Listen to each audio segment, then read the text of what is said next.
guys, it is John from Side Hustle Experiments.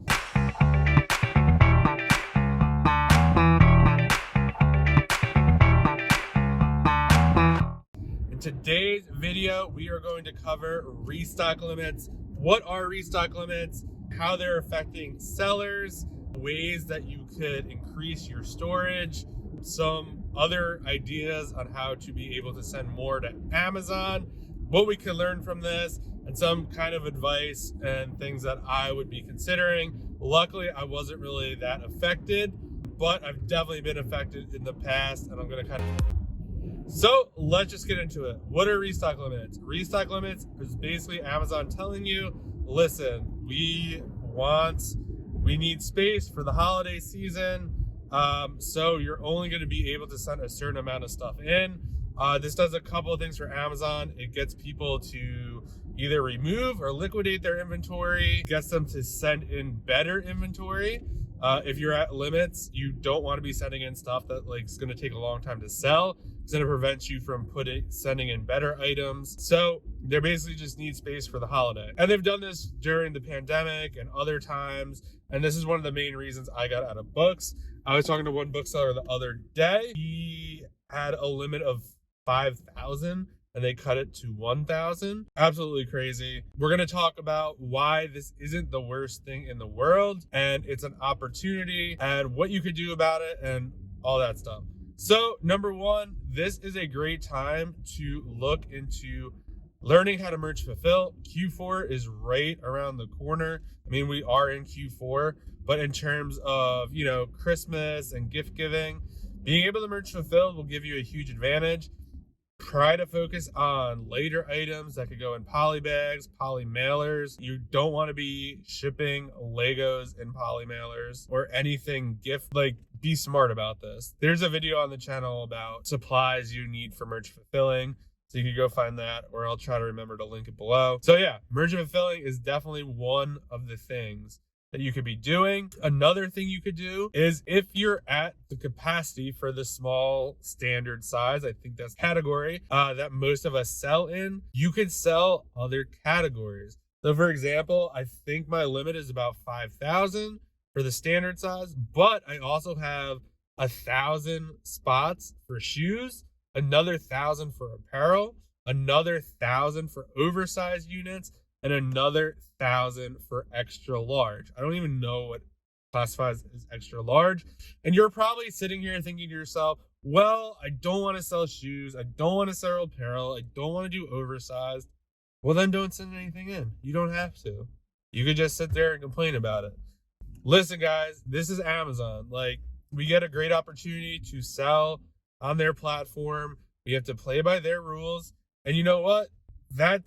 It's not that bad to sell shoes and apparel. Maybe returns are a little higher, but I'd rather be in the game than on the sidelines. And that's just me in general. Another tip to put on Merchant Fulfilled is Amazon, even though they don't say it or admit it, in my opinion, they're probably going to favor the Merchant Fulfilled buy box a little more just because they're limiting people on storage. I see it on listings all the time now too.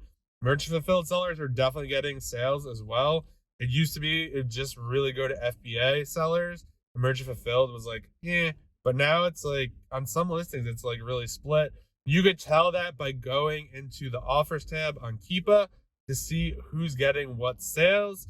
If it doesn't have a checkbox, next to the store name, it's going Merchant Fulfilled. If it has a check mark, it's FBA. So be open to selling in new categories. Next, liquidate stale inventory. That sounds obvious, but there is definitely some stuff that I have in my inventory that I was just you know what? Q4 is right around the corner. I'm going to hold on to it. I'm sure the price is going to go up a little bit. Instead of taking a loss or breaking even, I can make a couple dollars on each one. While that's a great thought in theory, to be honest, you never know if the price is actually going to go up. More people can come on the listing. Maybe that item goes on sale and the price gets even worse. For me personally, I always just like to get the money back, invest it into new inventory. I was telling someone the other day, it's oh man, I'm going to lose $5 on a certain item. And I have about 10 left in stock. And I was oh man, that really sucks. But I sold 100 of these items and made about $5 to $6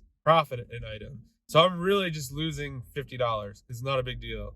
Like, it just happens. I'd rather have all that money back to put into something else. So don't wait. Get rid of your stale inventory. I do it all the time. Like, I buy stuff. I'm like, oh, like, this looks really good. It's a good opportunity. Maybe this is a little wishy-washy here, but I'm sure it will be fine. And then, like, it kind of goes off the rail a little bit. Definitely much better at that, but when I first started, definitely had those issues. But yeah, just kind of move on, and go from there. Another thing you could do, take note of this for next year. So basically, this is the second year Amazon has done this. Around the holiday season, they're like, listen, we only want fast moving product. We're not, this is what we want, guys. So either do that or merchant fulfill it, or don't sell on the platform. And that's kind of just what we have to do. We have to adapt to this. And I think it's whatever. It is what it is. But make note of this for next year. Take a screenshot or take a photo or write it down in like Notion or Evernote or whatever you do. Say, listen, right around the second week in October, I had about 5,000 slots to send. And then end of October, they slashed it to 1,000. Will they do that again next year? Who the hell knows? I don't know. But at least you'd be somewhat aware. Obviously, your business is probably, if you keep doing Amazon, hopefully your business in a different place where you're going to have more slots available to you just because you've sold more over the year. But yeah, take note. This way, next year around, you could prepare for this and just be like, okay, like, they're most likely going to cut my limits. So maybe you could start before they do this, maybe like mid-September, start selling a lot of items that are small. Maybe you're making like 25 cents, 50 cents on them, just to pump up your volume of fast moving items. Maybe they'll give you more spots for that. Or just be aware or have a plan in place for merch fulfilled. Or maybe some people I know sent, they've been buying stuff for Christmas in September, even in like kind of August, and sent them in. They're like, who cares about the fees? It doesn't matter. We're going to make money in Q4. Well, that hurts your sell-through rate a lot. So, maybe you just have to hold on to more toys and stuff like that you plan on selling during Q4 next year. So take note of that. I'll answer the should you get a second account in a second, because I've been getting a lot of questions about that, but I'm just kind of going in a row here. So 2 takeaways from this whole idea is, 1, Amazon is not a storage facility. They are a fulfillment center. They want to sell inventory quickly. They want to fulfill inventory. They want your inventory to go there. They want a customer to order it, and they want to send it to that customer as quickly as possible. They don't want to keep it in the warehouse. They don't want to store it for you. That's not their business model. They don't make any money storing your item. They kind of do because they'll charge you fees, but they want to make money on the sale and the FBA fees, not the storage fees. So keep that in mind.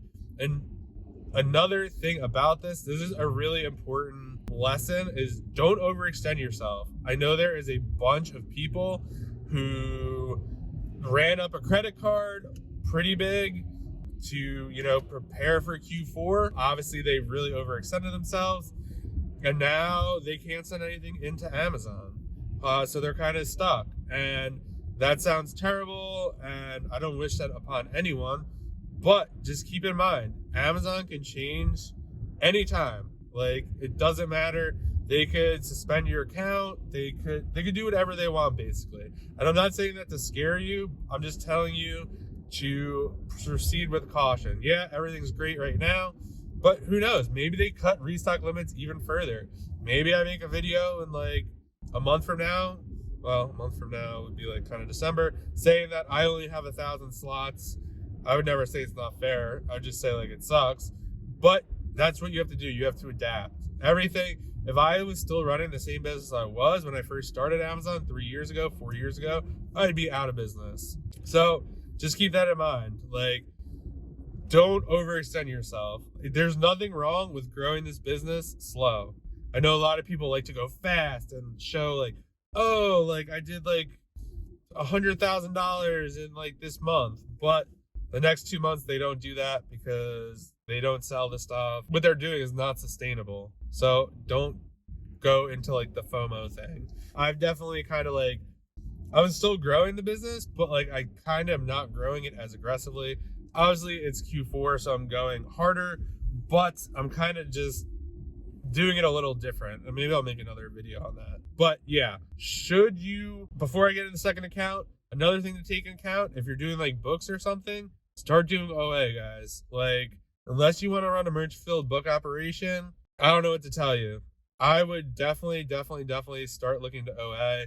Q4 is a great time to do it. It's a little safer than other times.